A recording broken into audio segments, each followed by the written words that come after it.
grill sales call was using a line of reactive questioning in order to respond to a concern the prospect brought up about an incident that had occurred at one of his parks.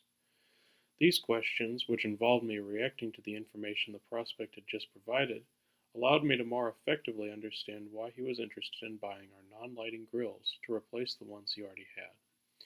I asked him to give a reason for why he was not satisfied with the grills, which turned out to be the whole reason he was on the call to begin with. By placing these calls in the fourth step of the selling process, I was able to effectively understand the customer's needs. One weakness I found while recollecting the sales call was that I asked too many close-ended questions at the beginning. These are questions that limit the prospect's response to one or two words.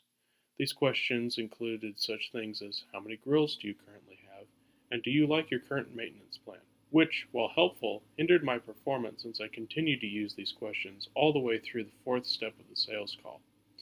It was not until I asked him, are you satisfied with your grills, and asked him to elaborate on what he had just said that I was able to effectively move the sale forward.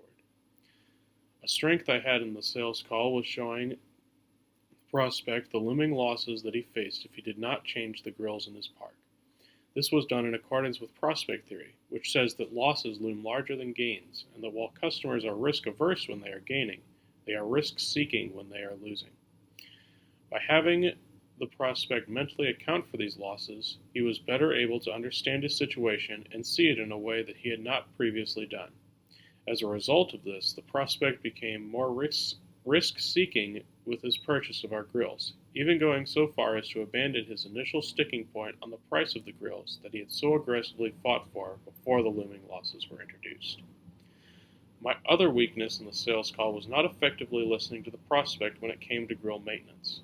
Because I sensed that the prospect was saying exactly what I had prepared before the call, I did not actually listen to what the prospect was saying both verbally and non-verbally, which also led to me not understanding and interpreting the content and context of what he was saying.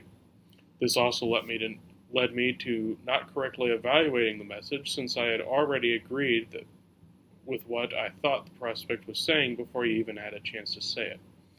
Finally, my response to the prospect made me appear entirely off base, since I just repeated what I had prepared to say to him, which led to a confused look and a little bit of an embarrassment on my part.